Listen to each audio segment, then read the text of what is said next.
பிரசங்கி 7ஆம் அதிகாரம் 14ஆம் வசனம்.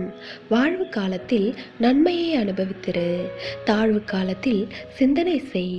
கிறிஸ்துவுக்குள் அன்பானவர்களே, சிலர் எவ்வளவு நல்ல சூழ்நிலைகளில் இருந்தாலும் சந்தோஷமாயிராமல் மிகவும் சாதாரணமாகவே இருப்பார்கள்.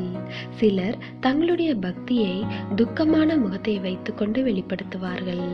ஒரு சிலர் நல்ல வசதி வாய்ப்புகள் இருந்தாலும் நன்றாக சாப்பிடாமல் நல்ல உடையை உடுத்தாமல் எளிமையாக தோன்றுவதையே பக்தி என்று நினைப்பார்கள்.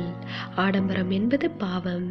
அதே வேளையில் தேவ கிருபையால் நல்ல சூழ்நிலைகள் அமையும் போது, அதாவது நல்ல உணவு, நல்ல உடை, நல்ல வீடு, நல்ல சௌகரியம் என சமநிலை தவறாத வாழ்க்கை வாழ்வது தவறல்ல.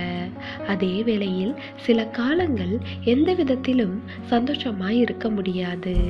அது போன்ற சூழ்நிலைகளில் ஏன் இப்படி என்ற கேள்விகளை எழுப்பிக் கொண்டிராமல் அவற்றை சகிக்க வேண்டும்.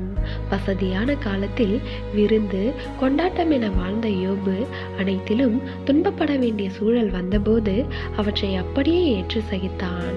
அப்போஸ்தலனாகிய பவுல் அதனால் தான் வாழ்ந்திருக்கவும் தாழ்ந்திருக்கவும் தெரிந்த மனிதனாக இருந்தான். ஆம், சில காலங்கள் நாம் சகிக்க வேண்டிய காலங்கள், சில காலங்கள் துன்பங்களை தாங்கிக் கொள்ள வேண்டியும் வரலாம். தேவனுடைய பிள்ளைகள் அவற்றை அப்படியே ஏற்றுக்கொள்ள வேண்டும்.